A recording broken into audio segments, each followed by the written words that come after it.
It's time to live life through the eyes of fit people so that you too can live a fit life yourself. This is Fit Because.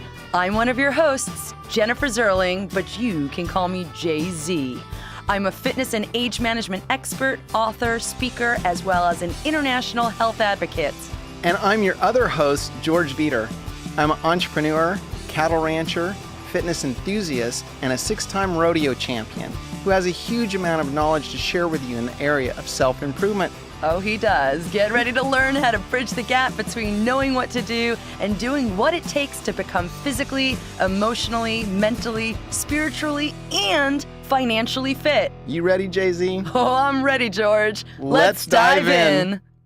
What's up, everyone? We're back. This is Jay-Z. I got George Veter, and today we have a special guest with us via Skype, and I'm going to introduce him in just a moment. But for this episode, for episode 15, we are going to be talking about what it takes to be MMA fit, both mentally and physically, and beyond that, even if you're not going to enter into the MMA, which I'm sure most of our listeners will not, how you can drive a lot of these amazing points that our guest is going to bring up and put it into your life as of right now. So without further ado, I want to welcome this amazing guest of ours. He calls himself Jake the Juggernaut, right? Like astronaut, but juggernaut? Yeah, that's right. I love that, man. Ellenberger, and he's via Skype right now. And we're just going to right away find out who he is and how this powerhouse MMA fighter got into this path. Like, what started you up? Tell the audience a little about yourself, man. Sure. No, thanks for having me, guys. First, I grew up in Nebraska, and we grew up around wrestling and football. And so, MMA was really developing, I should say, when I first became familiar with it, and it was never a plan to make a career of it. And so I really trained as a hobby. And my brother, I have a twin brother. He grew up wrestling, so I was always around it. And it was one of those things. The more I trained, I kind of kept getting more opportunities, and really just fell into it. So I really, like I said, I was going to college at the University of Nebraska Omaha, and I never really planned on making this a career, but here we are. Wow. So you never literally like had a person in your life, like a figure that like, I could do that too. No, not as far as MMA. No, there was always athletes that I had looked up to, in the football players and hockey and in certain athletes. But really it was kind of more that from that mental side, the intangibles and stuff you don't see. But there was a lot of characteristics that I would admire with athletes, but when I was younger, it wasn't so much MMA, no. Yeah, Jake, obviously it takes a lot of physical training to do what you do and be who you are. It'd be interesting to get your take on the mental aspect of training and how you approach that, and what do you do day to day to be mentally prepared to go be successful in the pen. That's a great question, and really there's no easy answer. I think it's every day is one of those. Every day is a battle. I really the physical part, the physical training, I do enjoy. I think it's fun, and but I would say it's those days that the days that really test your discipline and how bad you want to compete and how bad you want to fight. It's really doing the things you don't want to do. Because, I had a coach that always told me, you'll never get better if you only train on the days you feel like it. Right. So, that really stuck with me. But, I was also in the Marine Corps. I was a reservist in the Marine Corps. But just taking that discipline and really putting it into my training. But I think the older I've gotten, too, I've just realized how big recovery is and how smart you got to be in your approach to training, because it's very easy to overtrain physically and even mentally. Yeah, first of all, thanks for serving our country. We really appreciate that. I wanted to ask, on those days that you don't want to train, let's tackle that. Like, how in the world do you learn a lesson of integrity and just being a better athlete? Like, what do you get away from that? Do you reflect on it? What is the mental mindset that you're going through on those days that you just don't want to be in the gym? No, that's great. I mean, like I said, that's a constant struggle, and I think it's a relatable topic for everybody. Anybody can relate to that because, you have those days where you're tired, you're exhausted, you don't feel like it. But to the other side of that is you almost don't have to be present to get started. It's one foot in front of the other. And I know, like, once I get warmed up, once I start moving, it gets easier. You start to wake up, you start to feel better, and and even just changing your attitude and your mood is really quite easy. But I think it's just really getting that first initial steps. Keep the feet moving. And I had a guy I really admire, really looked up to, that would say, your mind doesn't have to be present, just do the work. And so I was like, well, that also really resonated with me. That's definitely more of a the military mindset, but it's true, because once you get started, once you start moving, put one foot in front of the other, and next thing you know, it's you got through a workout. Now you feel better. You're just in a better mood, and you get your day going. So. Awesome. Are there certain rituals that you utilize to get yourself prepared to fight? I know I'm a saddle bronc rider in rodeos, and I've been competing for years. And so there's certain things that I would do that I developed as rituals that would help me get in the zone on ready to compete and get me to that highest level that I can get to. Do you have certain rituals that you tend to practice? I do. I definitely do for fight, like even sparring and fight night, because they say you only fight like you train, and for us it's there's a lot of visualization and relaxing, and just it's kind of keeping the mind calm. But I have kind of my pre-fight rituals. As odd as it sounds, I stay as relaxed as possible. I'll even take a nap in the locker room before I fight. It's just because the work's done. We've already studied for the test. There's no point in trying to cram. So, but yeah, everybody's different. It's kind of like the better you know yourself, and the easier it gets. But yeah, for fighting, it's it's such a sophisticated sport.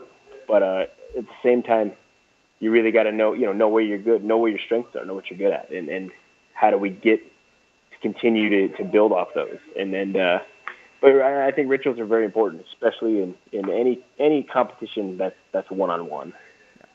We're talking about you as a pro athlete, but the people that are listening to the show are not athletes per se, but they go to a gym, let's say.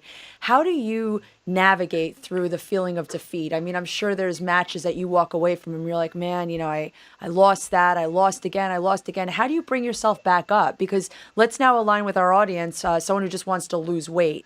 They fell off plan, they traveled or whatever it might be, and now they're dealing with that level of defeat that an athlete feels per se. And they have to bring themselves out of the mud and rise to the occasion of getting back on track. What do you do, and what can our audience do to get past that? Sure. Yeah, I think I've been through a lot of trials and had a lot of failures, but it's really trying to keep that long-term vision. Every day, I'd say every day is a battle in a sense, but it's just those small steps. We have our own mental scorecard we keep score on, so it doesn't matter what other people think. It matters about what we think.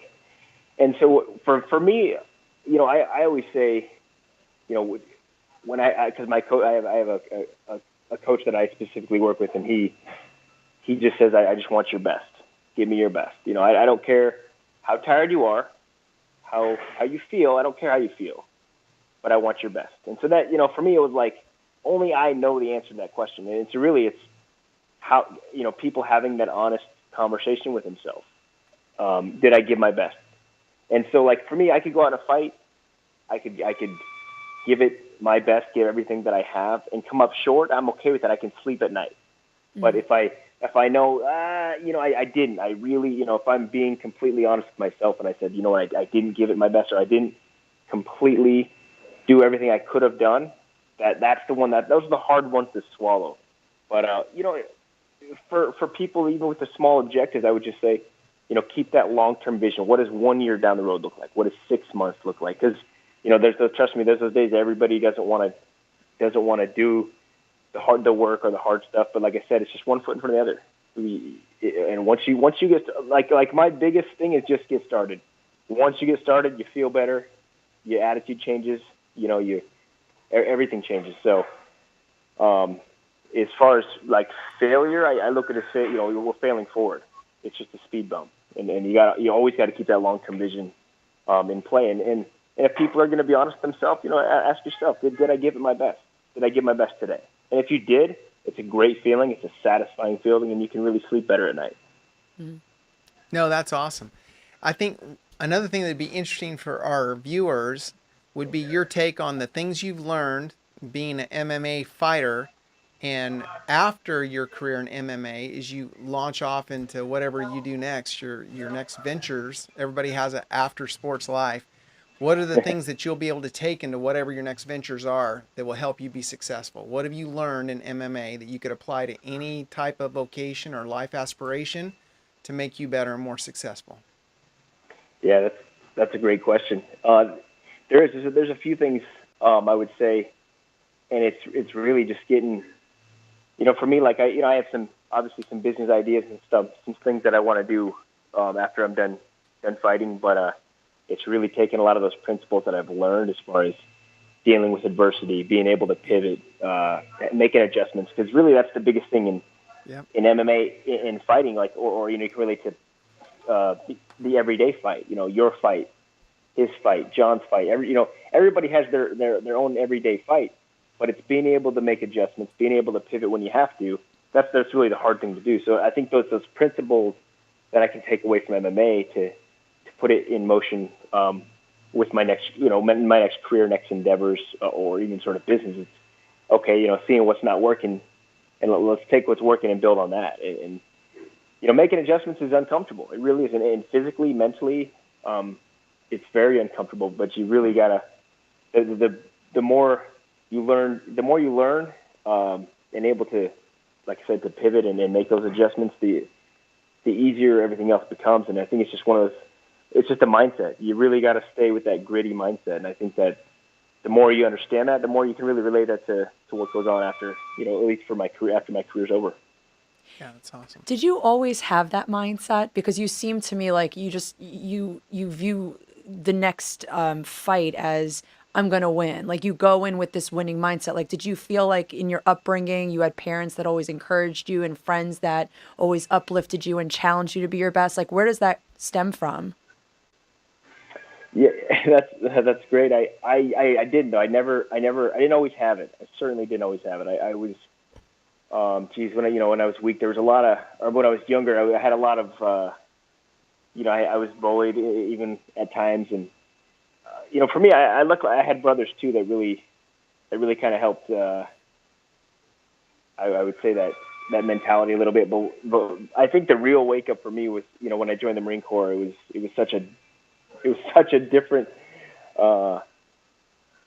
world for me. That was really like the big wake up call, when you're 18, 19 years old, and now it's, you're what of the world is flipped upside down. But that was kind of a wake up for me. But no, like anything, it just takes time, and like I said, every day you can kind of make those subtle changes. Did I give it my best today? I didn't. Or I didn't give my best yesterday, but I'm going to give my best tomorrow. So it's always been, and you can relate that to even getting through a 45 workout, a 30-minute workout, a 45-minute workout, whatever it is. But you gotta first ask the best out of yourself, and then you're going to start to expect it, and I think you can really just build off that. Yeah. Yeah. No, that's awesome. Tell us about your next fight, if you don't mind. What you're preparing for right now? Yes, I'm scheduled to fight June 1st. Actually, it's in New York. So I've been training quite a bit for that. A good 4 months now. So now in the last 6 weeks, we're really kind of strategizing, I should say, putting together the game plan and seeing where we can take advantage of not only my opponent's weaknesses, but kind of build off where I'm good. So it's a lot of watching video and study and stuff like that. But yeah, as far as physically, I feel great. I'm in fantastic shape. Like I said, I've been training a good 4 months now, so it's kind of like dotting all the I's, crossing all the T's now. Mm-hmm. Yeah, we keep talking about getting to the gym and being vigorous with our training and whatnot. What are some things that you do to encourage recovery in between this all? It's a lot of it is just it's really a lot of it's nutrition and rest, getting that proper. I have two young boys, so at times that can be challenging. Yeah, for but sure. Sleep's the ultimate. At the end of the day, it's getting a good night's sleep really is, but and a lot of it's planning. If you want to be in bed at 9 o'clock, everything's got to be ready to go to sleep. But for me, it should just be becoming more proactive and being a better planner, which is definitely not a natural strength of mine. But it's like I said, eating right nutritionally and certainly makes you feel better. But I've even give some people some real simple tips like drinking more water, staying hydrated. Adding electrolytes to your water, and 25% of the water intake, but just little things you can do to start feeling better and recovery better. And then, it's just expecting to giving your best. You know what I mean? It's really simple, really elementary, but people are not really honest with themselves. I feel like in today's society, and it's like, did I give my best? And if a lot of people are going to be honest, and I don't think they are giving their best. So. Yeah, I know. Honesty is a key. I'm wondering too, I know in my sport, I always review before I compete what I consider to be my greatest moments riding broncs, to empower me and remind myself who I am and what I can do, and off, the times it didn't work out good for me. Do you do that? Do you review in your mind? Because people can do that in their everyday life. They're struggling towards accomplishing something. And if they remind themselves of moments in their life where they were successful, because everybody's had good moments, that empowers you to move forward. Whatever you focus on gets bigger. So how do you do that? I agree. That's important. I think there is this. We have in our minds, we can certainly remember the good times and the things where we had good experiences. But watching even, when you can rewatch it, like you were saying, watching some of your rides, or even I could watch some of where I felt my best, and then remember exactly how I felt when I watch it. So there's definitely things I think that's important. I think it really is, because, like I said, it's even when we're short-sighted, like we tend to get distracted or maybe start doubting ourselves. And when you go back and watch, that's how I felt. I've done it. I've been here. But I think that's important. Yeah, that's great. You keep saying just do your best, do your best. People have to be honest with themselves. And that resonates with me too. I understand what you're saying. But for the average listener, I guess my question is, what are some tools that you can give our audience to know that they're really striving for that mental toughness, so that they are doing their best, so they are being honest and willing to make those appropriate shifts to get a different outcome, per se? Yeah, that's true. That's a good question. I mean, at the end of the day, it's really certainly having an accountability partner, somebody who can hold you accountable. And I know it's. I'm laughing because we just talked about that in our last podcast. So you're hitting a lot of great points, man. Yeah. It's true, because it's, like I said, it's so easy to go off the wagon and like I said, become distracted. But like, even it doesn't matter if it's a girlfriend, boyfriend, husband, wife, anybody, as long as someone says, hey, like, just even if they remind you, like, I have sticky notes all over my house. There's a lot of reminders in my phone. But just, I said, it's those small victories. It's the small victory, and like I said, every day we're creating those consistent habits. But in order to, I should say, to have that long-term, the long-term goals is really have somebody to hold you accountable. A small even a friend, somebody you respect, is have somebody that it's going to remind you. But accountability is huge. No, that's awesome. Okay, we're not far from wrapping up this interview. So, if you had to boil it down to one thing you could tell our listeners and viewers that that based on your life experience as a professional fighter, the one thing they could focus on to help them get momentum towards their goals, what would it be? Just give your best. I know, and I don't mean to oversimplify a very it's kind of a sophisticated principle there, but it's really just it's being honest with yourself. You know, like I feel like when I started doing that, when I said, like, did I give it everything I had? Like, there's a lot of times where I'm like, I really didn't. And then, but I said, if you give your best, then it's, like I said, it's each day you start progressing. It's those small victories, those daily battles. We win every day. No, Yeah. That's great. And being that the title of the show is Fit Because, if someone was talking about you, they said the juggernaut is fit because, how would you fill the rest of that sentence outside of your physical fitness? Talk about spirituality or something else that makes you a fit person. Sure, I'd say fit because I'm driven, I'm disciplined. You know, and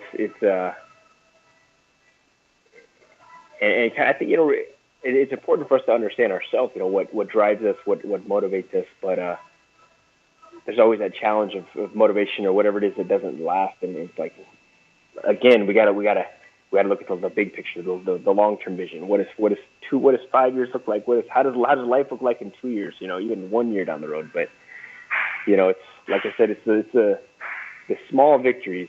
The small victories are what's going to keep help building that momentum moving forward.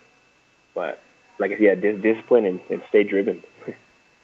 That's awesome, Jake. Well, I appreciate you taking time out of your training schedule to chat with us. And just from my vantage point and from a selfish reason, it's great to connect with people like yourself that are doing the things that you're doing that a lot of people only dream about, to make a living in a professional sport and to discipline yourself and not allow yourself to make excuses and continue to build the life that you've built. Makes us all better. Have your example and understand who you are a little better makes us better.